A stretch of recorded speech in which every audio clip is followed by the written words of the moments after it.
Good morning, everybody, and welcome back to the Stroke Assembly live in your own homes. My name's Tony Banks. I'm Head of Conference and Events at the Stroke Association, and I'm also Chair of the UK Stroke Assembly.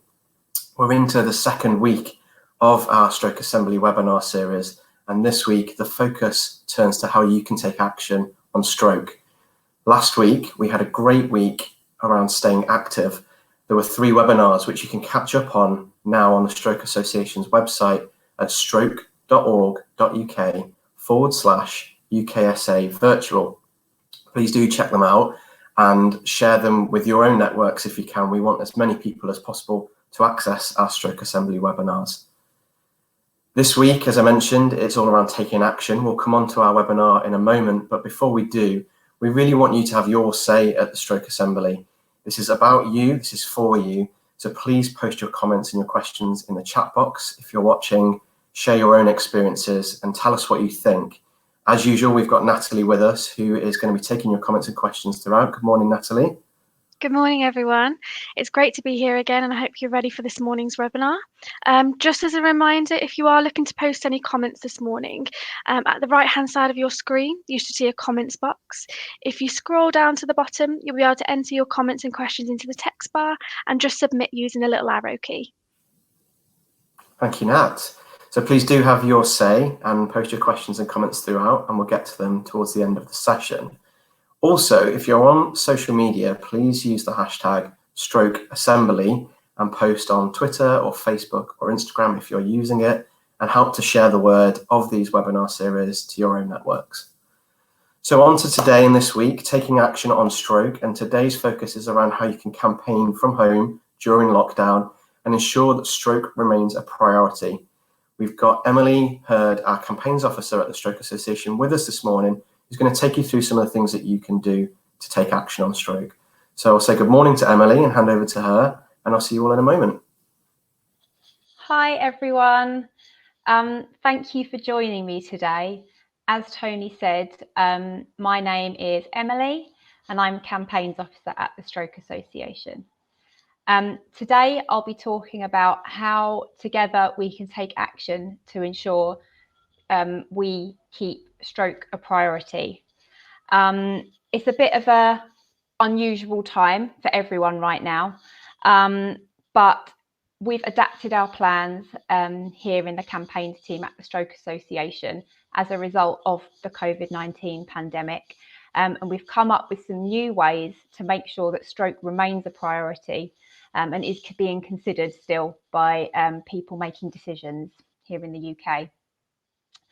And then a big part of this presentation is about how we can all work together to ensure that politicians and the NHS know that stroke matters to you, because it hasn't gone away. People who've had strokes have still had strokes. People are still having strokes in this pandemic.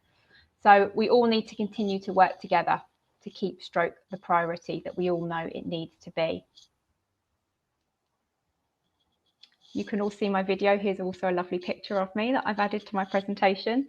As I've just said, my name's Emily. I've worked at the Stroke Association for 6 years now, just over 6 years.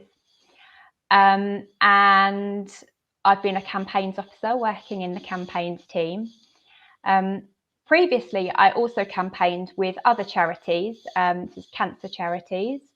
And then before that, I worked in the NHS. So for me, it's always been about health and campaigning. And I'm particularly interested in how we can work with people using NHS services and social care services to improve those services and just improve life generally for people affected by health conditions. I'm just back from maternity leave and a period of furlough. So I've been focused in a very different area of my life for the last year. But I'm already feeling very welcome back. So thank you all for joining me here today. Just a little bit more about me as well. I live in Essex with my family, and I've been really enjoying visiting the Essex countryside for getting out and about while we've all been stuck at home these last few months.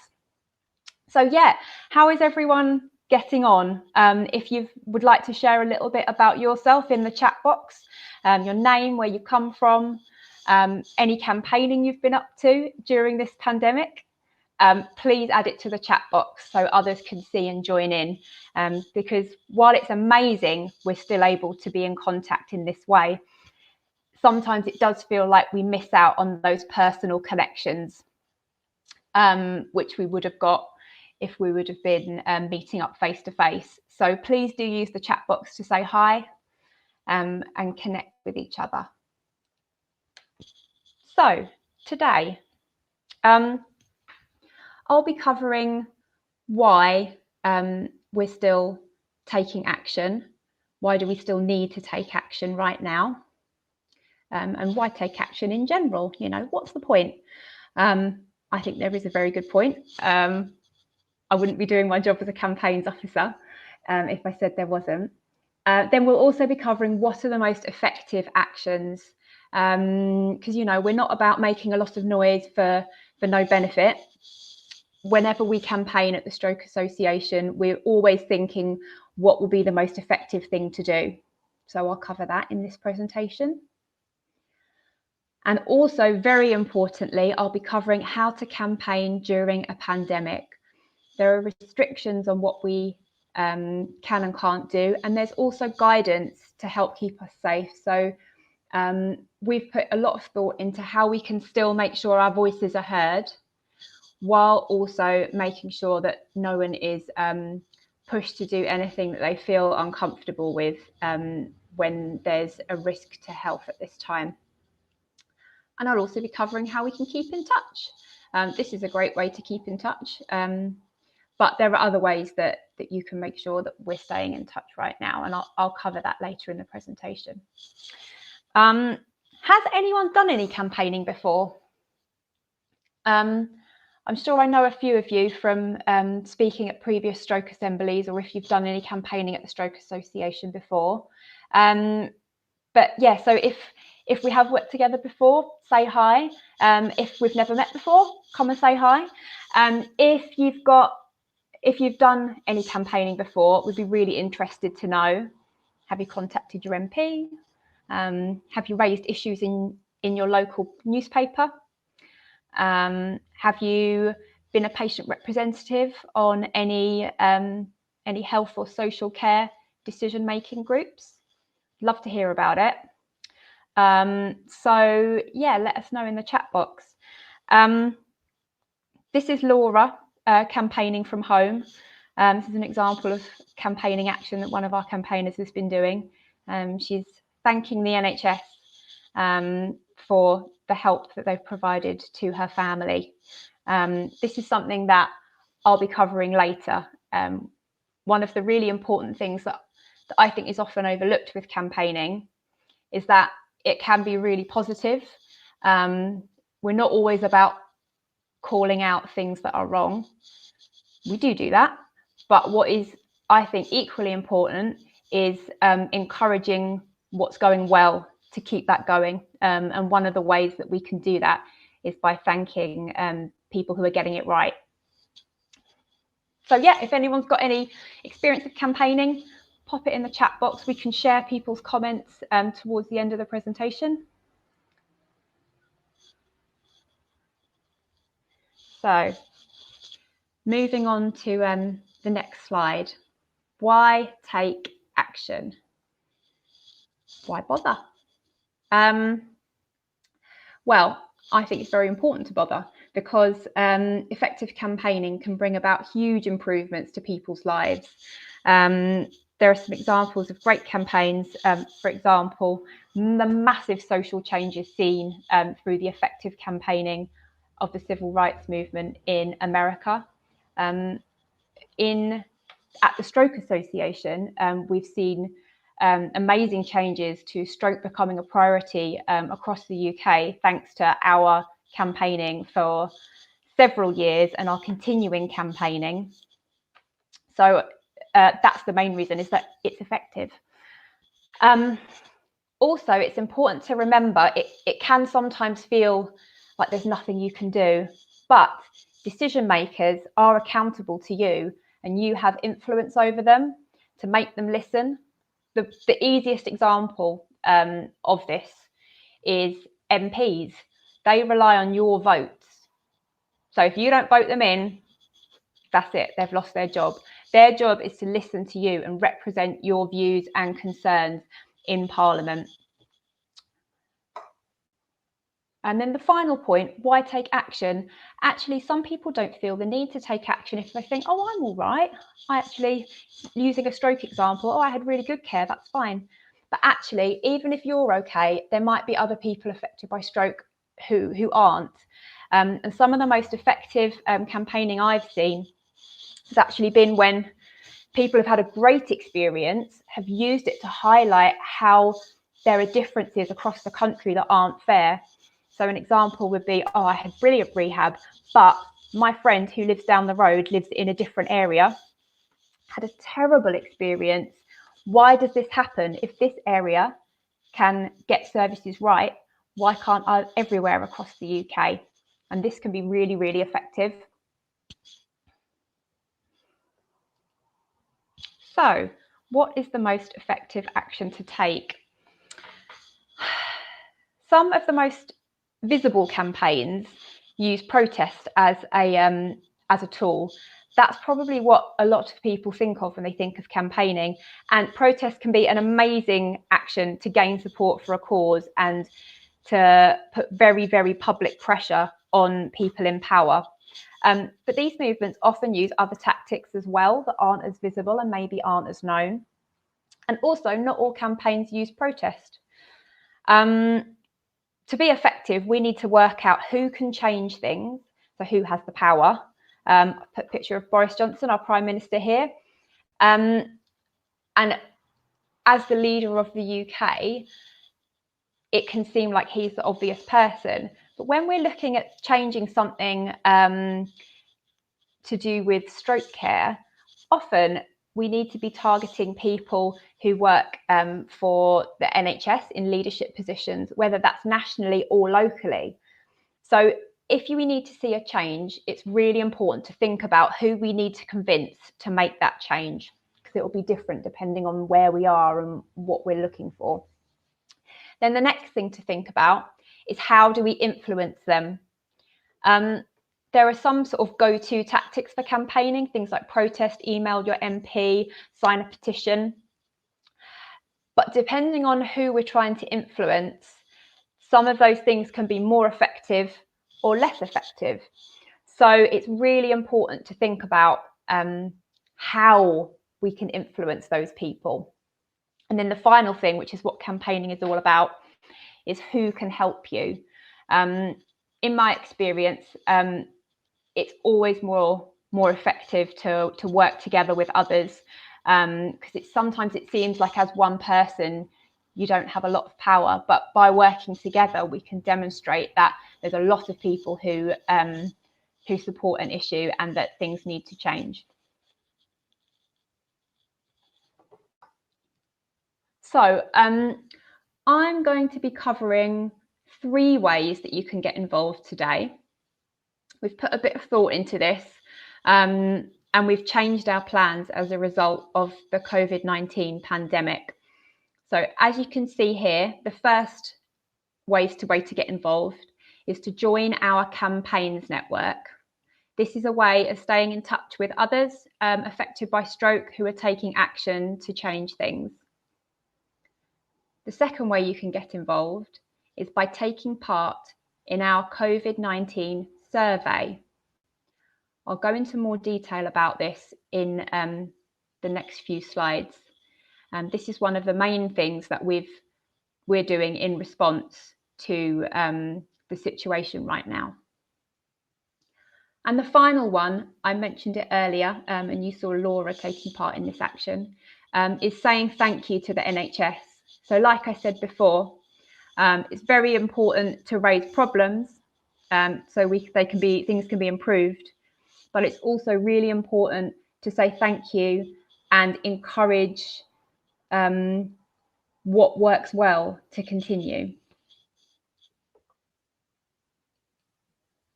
So for joining the Campaigns Network.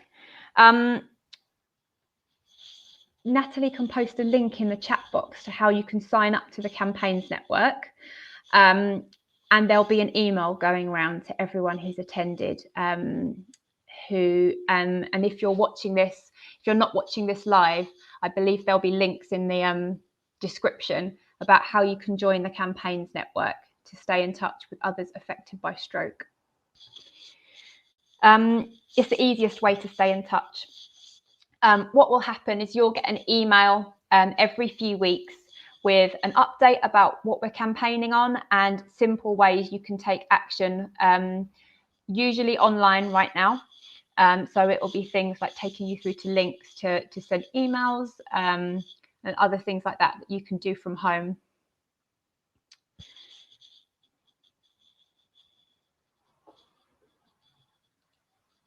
The next way you can take action is you can tell us about your experience of COVID-19. So, and again, Natalie can share this link in the chat box so you can access it now. You'll also get an email which will include this link so you can take part of it at another time. So what impact has COVID-19 had on your life? We realised in the campaigns team that if we were going to effectively work with people affected by stroke and represent their views, we needed to know how this pandemic has changed people's lives. So this is your chance to tell us what matters to you right now. So you can, let us know how the pandemic's affecting your recovery, help us understand your experiences and also how you think services should respond. We've had over 1,000 people already completing this survey. So if you've already done it, thank you. And if you haven't, there's still time. This will be running for the rest of June, so you've got a few weeks. So if you're a stroke survivor, carer, family member, we want to hear from you. Please let us know if there's any additional challenges you're facing during this period, so we can know the unique impact of the pandemic on people affected by stroke. And also, please feel free to share this survey with others. So, for example, your family might be interested, or if you're on social media, you can share it. Or if you're part of a stroke club or group, please do share that with others affected by stroke. We want to hear from as many people as possible.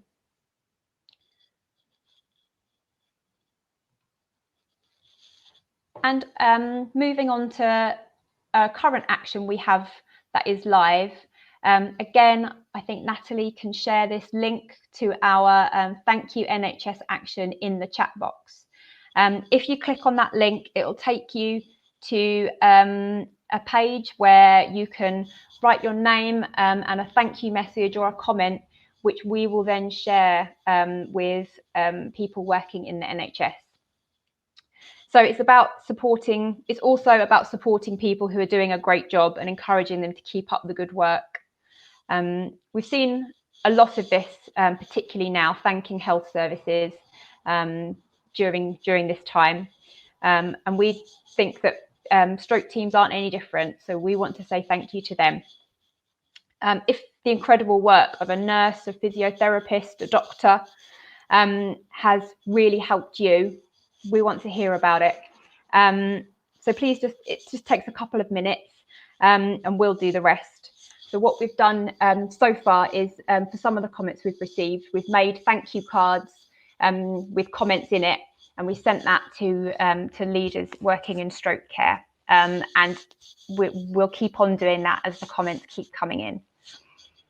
And you can see a picture here of Sarah sharing her thank you message with people who've supported her in the NHS.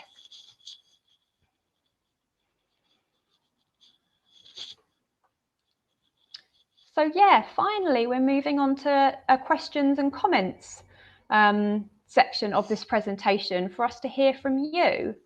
So we've had a few comments through.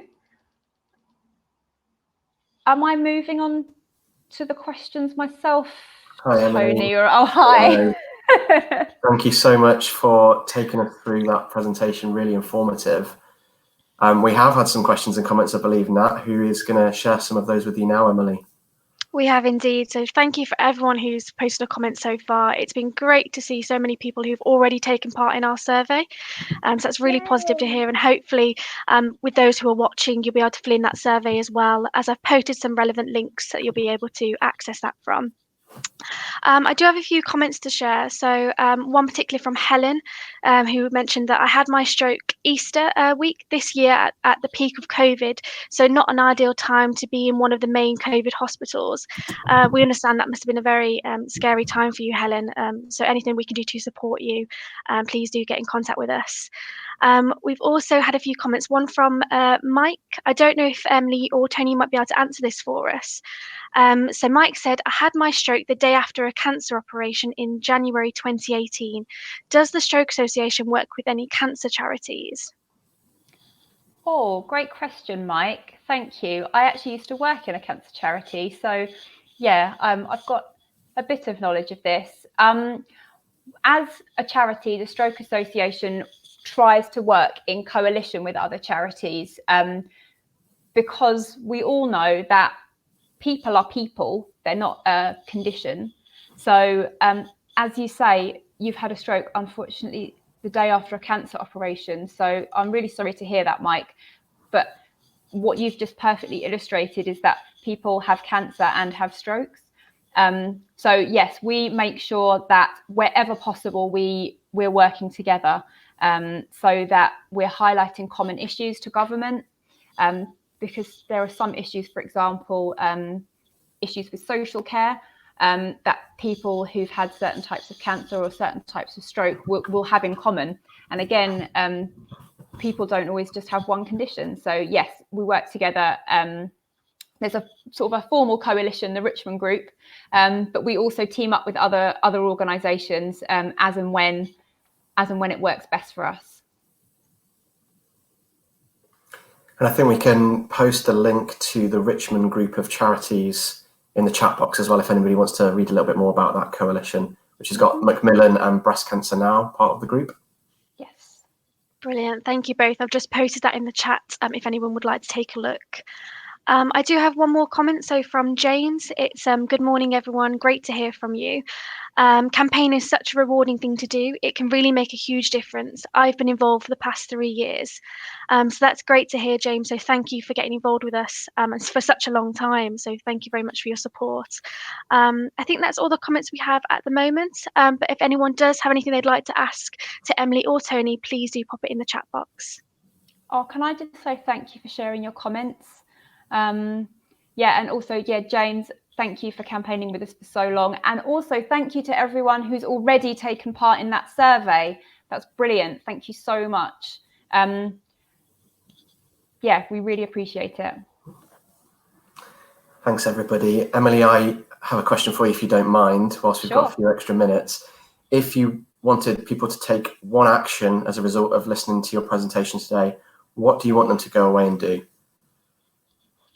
I think the most important thing that I've mentioned today would be to take part in the survey, because right now we're hearing from individual people affected by stroke saying how this COVID pandemic has impacted their recoveries.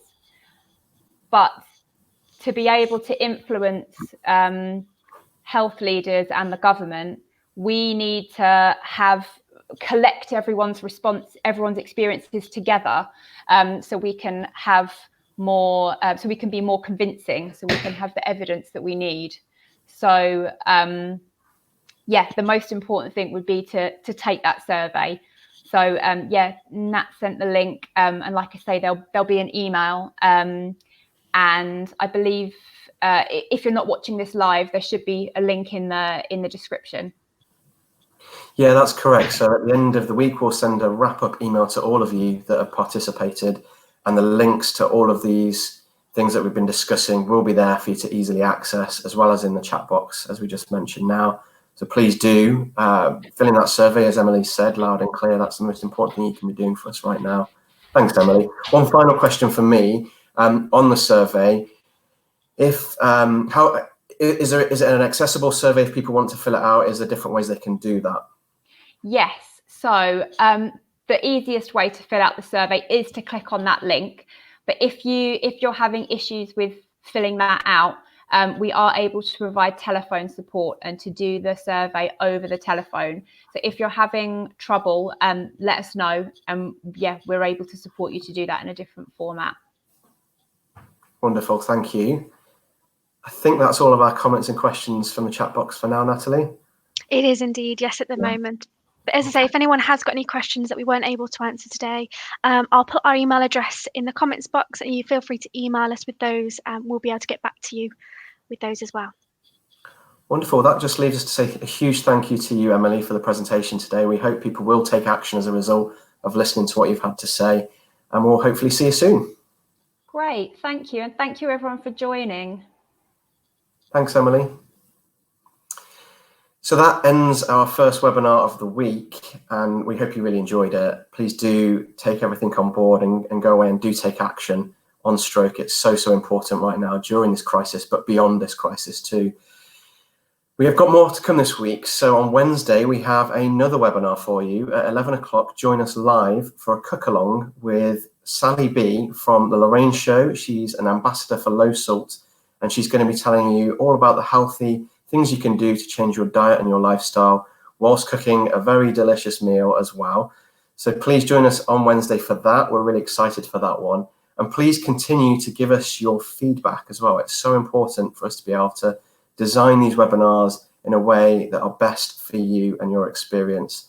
At the end of the week, I mentioned an email we'll send you. You can fill in your feedback there. Tell us what you think. Tell us what you'd like to hear of more of in the future. If you fill in that feedback, you're in with a chance of winning a prize as well. So there's a little incentive for you too. But for now, I'll see you on Wednesday, back with Sally B for the live cook along. Thanks for everyone joining us today, and we'll see you soon. Bye-bye.